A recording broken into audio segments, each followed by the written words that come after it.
நம்ம இப்போ 1975ஆம் ஆண்டு கிரிக்கெட்டில் வேர்ல்டு கப்பில் போகிறோம். இப்போ டாஸ் போட போகிறோம். டாஸில் 2 கேப்டன் தயாரிக்காங்க. இந்தியா ஹெட்டு சூஸ் பண்ணாங்க. ஹெட்டு யார் டாஸ் வச்சுப்பாங்க, யார் டாஸ் தப்பாங்கன்னு பார்க்கலாம். அவங்க டாஸ் அடிச்சு நம்மள பேட்டிங் ஆட சொல்கிறாங்க, பவுலிங் ஆட சொல்கிறாங்கன்னு தெரியாது. ஆனால் 2 பிளேயிங் லெவலும் காமிச்சாங்க.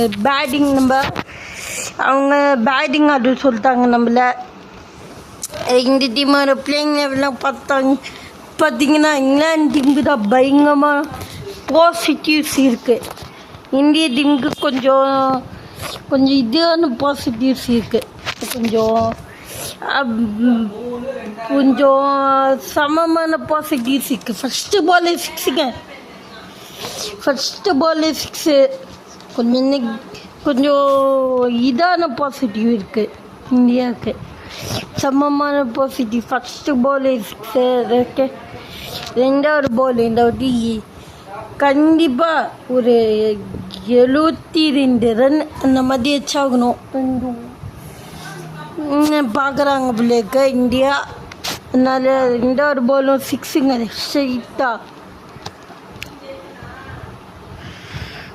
இந்த வாட்டி ஒரு ஓவரில் 36, இன்னொரு ஓவரில் 36 எவ்வளோன்னு பார்த்தீங்கன்னா 72 வரும்னு மிஸ் பண்ணிட்டாரு.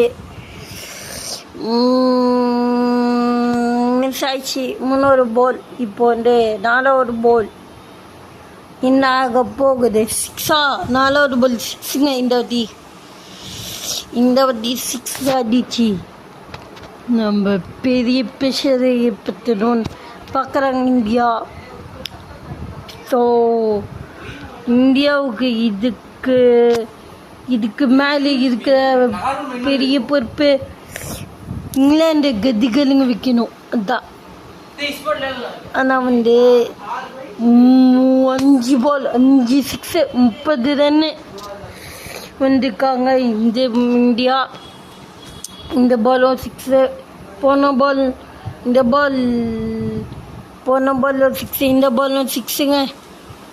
5 பாலில் 5 சிக்ஸு. சொன்ன மாதிரி 5 பாலில் 5 சிக்ஸு வந்திருக்காங்க.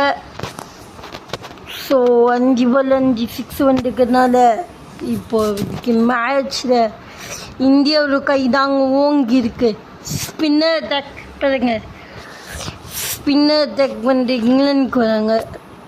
ஃபாஸ்ட் பாலர் அட்டாக் இல்லை, ஸ்பின்னர் அட்டாக் பண்ணாங்க. ஃபஸ்ட்டு பாலே சிக்ஸுங்க. இப்போதைக்கு இந்தியாவை கைதாங்க ஓங்கி இருக்கு. நான் சொன்ன மாதிரி தான் பவுன்ஸ் பால் போடணும். அந்த பவுன்ஸ் பால் நோ பாலும் இருக்கக்கூடாது, அதே சமயம் ஓவர் பவுன்ஸாகவும் இருக்கக்கூடாது. மீடியமாக போட்டாகணும் பவுன்ஸ் பால். அப்படி போட்டால் மட்டும்தான் இங்கிலாந்து ஜிக்கிறதுக்கு வாய்ப்பு இருக்கும். இல்லைன்னா இந்தியா ஜிக்கிறதுக்கு வாய்ப்பு இருக்குது. பிரகாசமாக இருக்குது. ஒரு பால் விட்டாங்க. இந்த மாதிரி இன்னும் கொஞ்சம் ஷார்ட்டாக போடணும். இன்னும் கொஞ்சம் ஷார்ட்டாக போட்டால் கண்டிப்பாக இங்கிலாந்து ஜிக்கிறதுக்கு வாய்ப்பு இருக்குது. விக்கெட்டுங்க. First wicket.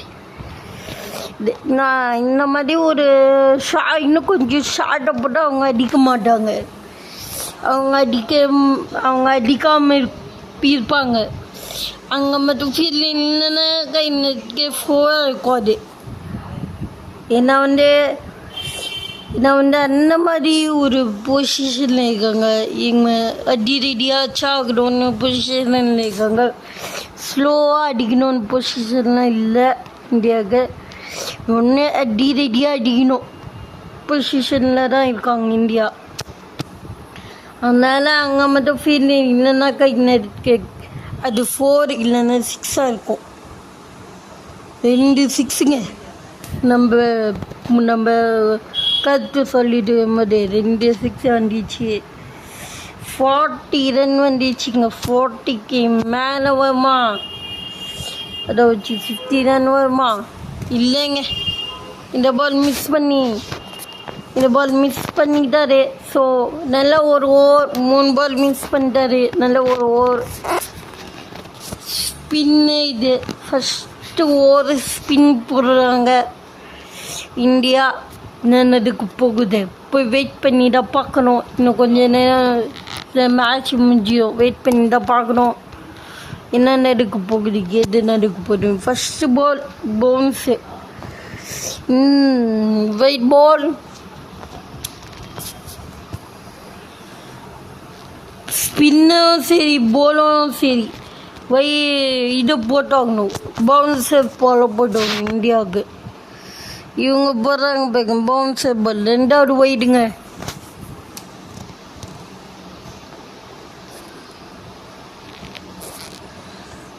இவங்க போடுறாங்க பாருங்க பவுன்சர் பால் ஸ்பின்னிச்சு. இந்த மாதிரி பவுன்சர் பால் போட்டாகணும் இந்தியாவுக்கு. டாட் பால், ஃபஸ்ட்டு பாலே டாட் பால். இந்த மாதிரி பவுன்சர்ஸ் பால் போட்டு அடிக்க மாட்டாங்க பெரும்பாலும். போலர்ஸ் நல்ல யாக்கர்ஸ் போடலாம், ஆனால் ரொம்ப வேகமாக போடணும். அவங்க எந்த ஷாட் அடிக்கணும்னு கெஸ் பண்ணுறதுக்கு முன்னாடி நம்ம பால் போட்டால் தான் இதாக முடியும், நம்ம விக்கெட் ஆக முடியும். இல்லைன்னா அவங்க அடிச்சுட்டு போயிட்டே இருப்பாங்க. 1-2 கட்சி இருக்குது இப்போதைக்கு இருக்கும். 2 கட்சிக்கு, ஏன்னா 2 வைடு வேறு. ஒரு 2 கட்சிக்கு டோட்டல் 3. ஒரு பவுண்ட்ரி, இங்கே ஒரு பவுண்ட்ரி 4 runs 7 மட்டுமே கடிச்சிக்கு. ஃபஸ்ட்டு ஒரு 3 பந்தில், ஃபஸ்ட்டு ஒரு 3 பந்தில் 7 run மட்டுமே கேட்ச் இருக்கு.